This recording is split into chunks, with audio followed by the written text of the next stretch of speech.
سپہر کے 3 بجے ہیں۔ السلام علیکم، یہ ریڈیو پاکستان ہے۔ سمرہ یوسف سے خبریں سنیے۔ اہم خبروں کا خلاصہ۔ وزیر اعظم نے کہا ہے کہ گلگت بلتستان کی ترقی و وفاقی حکومت کی اولین ترجیحات میں شامل ہے۔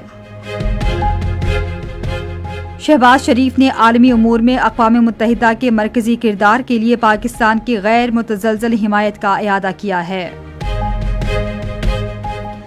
عالمی بینک نے پاکستان کے بجلی کی تقسیم کے نظام کو بہتر بنانے کے لیے 37 کروڑ 59 لاکھ ڈالر کی فائنانسنگ منظوری دی ہے۔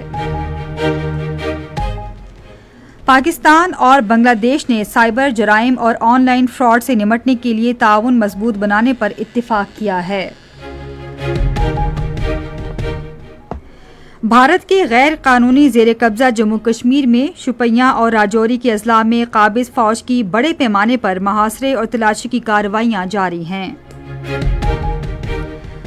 امریکہ کے لاس اینجلس اسٹیڈیم انگل ووڈ میں عالمی کپ فٹ بال ٹورنامنٹ کے دوسرے کوارٹر فائنل میں کل اسپین کا مقابلہ بیلجیم سے ہوگا۔ اور اب خبروں کی تفصیل۔ وزیر اعظم محمد شہباز شریف نے کہا ہے کہ گلگت بلتستان کی تعمیر و ترقی وفاقی حکومت کی اولین ترجیحات میں شامل ہے۔ انہوں نے آج اسلام آباد میں پاکستان مسلم لیگ نون سے تعلق رکھنے والے گلگت بلتستان اسمبلی کے ارکان سے گفتگو کرتے ہوئے کہا کہ علاقے میں بنیادی ڈھانچے، مواصلات، توانائی، تعلیم، صحت، سیاحت اور روزگار کے مواقع بڑھانے پر خصوصی توجہ دی جا رہی ہے۔ انہوں نے کہا کہ گلگت بلتستان کے قدرتی وسائل، سیاحتی مقامات اور معدنی ذخائر کے بروئے کار لا کر مقامی معیشت کو مزید مضبوط بنایا جائے گا۔ وزیر اعظم نے کہا کہ نوجوانوں کو معیاری تعلیم، جدید فنی تربیت اور باعزت روزگار کی فراہمی حکومت کی اہم ترجیح ہے تاکہ وہ قومی ترقی میں بھرپور کردار ادا کر سکیں۔ انہوں نے کہا کہ گلگت بلتستان میں 4 دانش اسکول تعمیر کے آخری مراحل میں ہیں اور اگلے سال سے ان میں کلاسز شروع ہو جائیں گی۔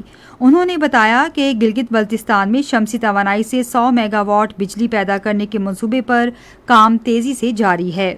شہباز شریف نے کہا کہ وفاقی حکومت گلگت بلتستان میں جاری ترقیاتی منصوبوں کی بروقت تکمیل یقینی بنانے کے لیے تمام دستیاب وسائل بروئے کار لا رہی ہے۔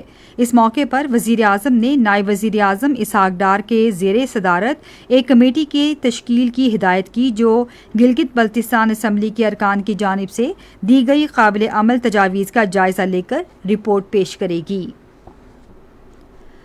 وزیر اعظم محمد شہباز شریف نے عالمی امور میں اقوام متحدہ کے مرکزی کردار کے لیے پاکستان کی مضبوط اور غیر متزلزل حمایت کا اعادہ کیا ہے۔ وزیر اعظم نے اقوام متحدہ کے سیکرٹری جنرل کے عہدے کے امیدوار میکی سال سے اسلام آباد میں گفتگو کرتے ہوئے کثیر جہتی تعاون کے لیے پاکستان کے غیر متزلزل عزم کا اعادہ کیا۔ انہوں نے امید ظاہر کی کہ اقوام متحدہ کی نئی قیادت ادارے کے 3 بنیادی ستونوں عالمی امن و سلامتی، ترقی اور انسانی حقوق کو متوازن اور مؤثر انداز میں آگے بڑھانے کے لیے اپنا کردار جاری رکھے گی۔ میکی سال نے اقوام متحدہ کے لیے پاکستان کی دیرینہ اور گراں قدر خدمات اور عالمی امن کے فروغ کے لیے جاری کوششوں میں پاکستان کی قیادت کے تعمیری کردار کی تعریف کی۔ حکومتی کارکردگی بہتر بنانے سے متعلق کمیٹی کا اجلاس نائب وزیر اعظم اسحاق ڈار کے زیر صدارت آج اسلام آباد میں ہوا۔ کمیٹی نے وفاقی سیکریٹریٹ کی تنظیم نو، ای آفس کو فیصلہ سازی کے نظام میں اپ گریڈ کرنے، ایم ایس ونگ کی تبدیلی، کارکردگی کی جائزہ رپورٹ سسٹم میں اصلاحات اور مکمل حکومتی حکمت عملی تیار کرنے کے لیے 5 ذیلی ورکنگ گروپوں کی قابل عمل سفارشات کا جائزہ لے کر انہیں حتمی شکل دی۔ یہ سفارشات وزیر اعظم کو جائزے کے لیے پیش کی جائیں گی۔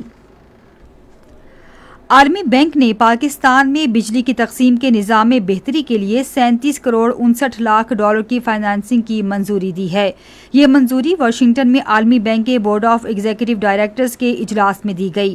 عالمی بینک کی جانب سے جاری کردہ پریس ریلیز کے مطابق یہ منظوری پاکستان کا گرڈ استحکام بڑھانے کے منصوبے کے لیے دی گئی ہے، جس کا مقصد پاکستان میں ملٹی فیز پروگرام حکمت عملی کے ذریعے توانائی کے تحفظ کے اقدامات کے تحت قومی سطح پر بجلی کا ترسیلی نظام بہتر بنانا ہے۔ یہ منصوبہ 10 سالہ پروگرام کا پہلا مرحلہ ہے جس کے تحت پاکستان کو اپنے بجلی کے ترسیلی نظام میں جدت لانے، بجلی کی بندش کم کرنے اور گھروں، کاروبار اور صنعت کو مزید ماحول دوست توانائی کی فراہمی میں مدد ملے گی۔ اس منصوبے کے تحت ٹرانسمیشن گرڈ کو مستحکم کرنے اور اہم ذیلی اسٹیشنز پر بجلی کا بہاؤ بہتر بنانے کے لیے جدید آلات نصب کیے جائیں گے۔ یہ خبریں آپ ریڈیو پاکستان سے سن رہے ہیں۔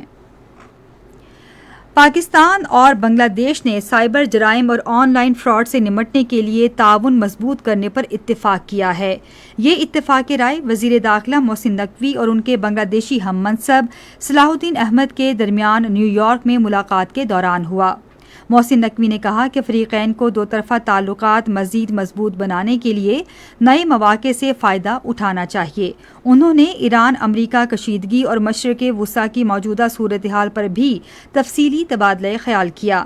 بنگلہ دیش کے وزیر داخلہ نے علاقائی امن کے فروغ میں پاکستان کے تعمیری کردار کو سراہا۔ خیبر پختونخوا حکومت نے اقلیتوں کی عبادت گاہوں میں بنیادی سہولتوں کی فراہمی کے لیے ایک پروگرام کا آغاز کیا ہے۔ خیبر پختونخوا کے وزیر اوقاف و مذہبی امور محمد عدنان قادری نے پشاور میں اقلیتوں کو بنیادی سہولتوں کی فراہمی کے حوالے سے تقریب سے خطاب کرتے ہوئے کہا کہ صوبے بھر میں اقلیتوں کی 117 عبادت گاہوں کو بنیادی سہولتیں فراہم کی گئی ہیں۔ صوبائی وزیر نے کہا کہ یہ اقدام خیبر پختونخوا میں اقلیتی برادریوں کے لیے عبادت کی سہولیات بہتر بنانے کی جانب ایک اہم پیش رفت ہے۔ انہوں نے کہا اقلیتی برادریوں کے ہونہار طلباء کے لیے لیپ ٹاپ اسکیم کا بھی آغاز کیا جائے گا۔ کرعدم ایکشن کمیٹی کے مسلح جتھوں نے راولاکوٹ اور گرد و نواح کے عوام کی زندگی اجیرن کر دی ہے۔ پونچھ ڈویژن راولاکوٹ انتظامیہ کے ترجمان کے مطابق کرعدم ایکشن کمیٹی کے مسلح افراد نے راولاکوٹ اور گرد و نواح کے بازاروں کی تمام سڑکوں پر رکاوٹیں کھڑی کر کے غذائی قلت پیدا کر رکھی ہے۔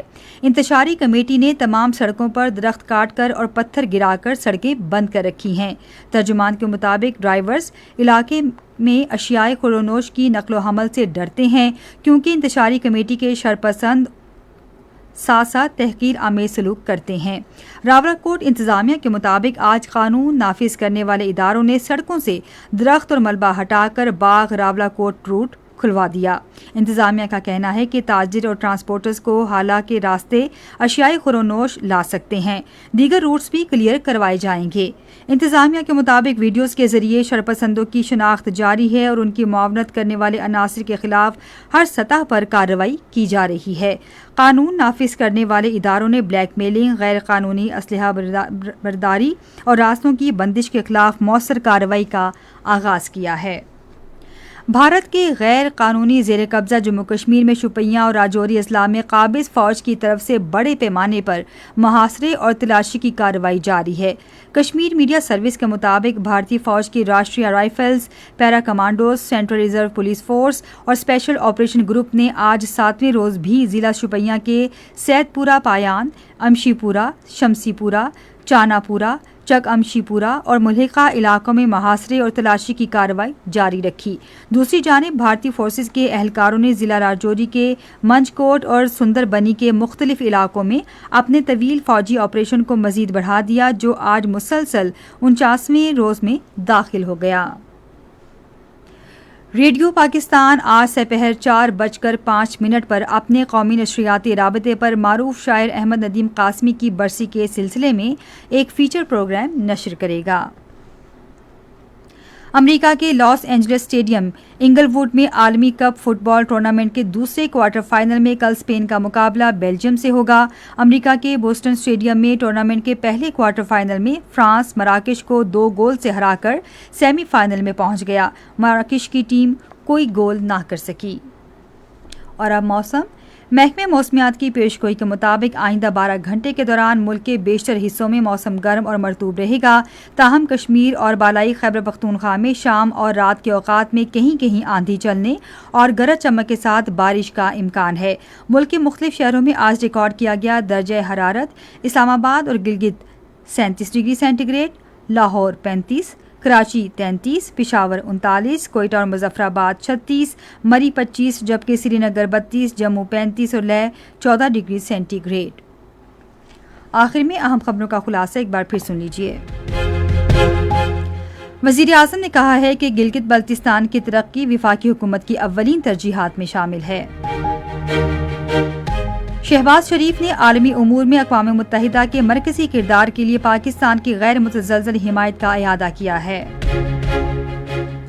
عالمی بینک نے پاکستان کے بجلی کی تقسیم کے نظام کو بہتر بنانے کے لیے 37 کروڑ 59 لاکھ ڈالر کی فائنانسنگ منظوری دی ہے۔ اسی کے ساتھ خبریں ختم ہوئی۔ مزید خبروں اور تجزیوں کے لیے آئیے ہماری ویب سائٹ radio.tv.pk پر اور فیس بک کے link radio Pakistan news official پر براہ راست ویڈیو سٹریمنگ بھی ملاحظہ کیجیے۔